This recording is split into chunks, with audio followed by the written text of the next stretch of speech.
કોઈના હાથમાં છે કે આજે મારો છે ને મૂડ આને બગાડી દીધો. કોઈ તમારો મૂડ બગાડી શકે?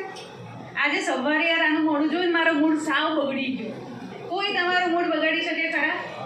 ના બગાડી શકે. કોણ બગાડી શકે? હા બગાડી શકે. કોણ બગાડી શકે? પહેલા કોણ બગાડી શકે છે? કોઈ પણ બગાડી શકે છે. તો આને એટલો બધો રિમોટ કંટ્રોલ નહીં આપવાનો કે જે તારી જિંદગી ચલાવે. તારે શું કરવાનું કે ભાઈ તુંય ખુશ રહે અને હુંય ખુશ રહીશું. તારા દુઃખમાં તારે શું કરવાનું? એના દુઃખમાં તારે સાથ આપવાનો કે ભાઈ કેવી રીતે બહાર નીકળી શકે. એટલે બંને ખુશ રહેશે.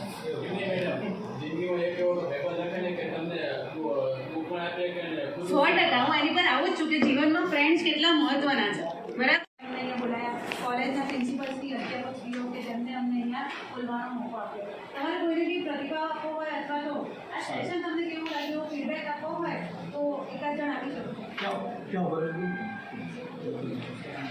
આજે આપણી કોલેજમાં જે આ સેશન યોજાય એમાં મેડમે આપણે જીવનમાં સ્કિલનું શું મહત્વ છે, આપણે જીવનમાં ખાલી ભણવાનું જ નહીં પણ સમાજમાં કેવી રીતે વર્તન કરવું, કેવી રીતે વ્યવહાર કરવો, આગળ જઈને શું કરવું એ બધું છે અને સમજાવીને ખરેખર આપણા જીવનમાં કેટલું મહત્વનું છે આજે ખબર પડી. જો આગળ આવા લેક્ચર હશે તો એમાં બધા જોડાઓ.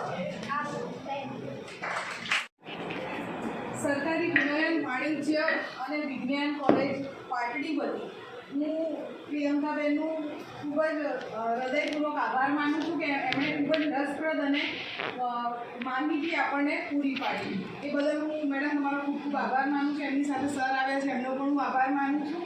અને મારા વાલા વિદ્યાર્થીઓ કે જેઓ આ સેશનમાં ટકી રહ્યા એટલે તમારો પણ ખૂબ ખૂબ આભાર. અધ્યાપકગણનો ખૂબ ખૂબ આભાર.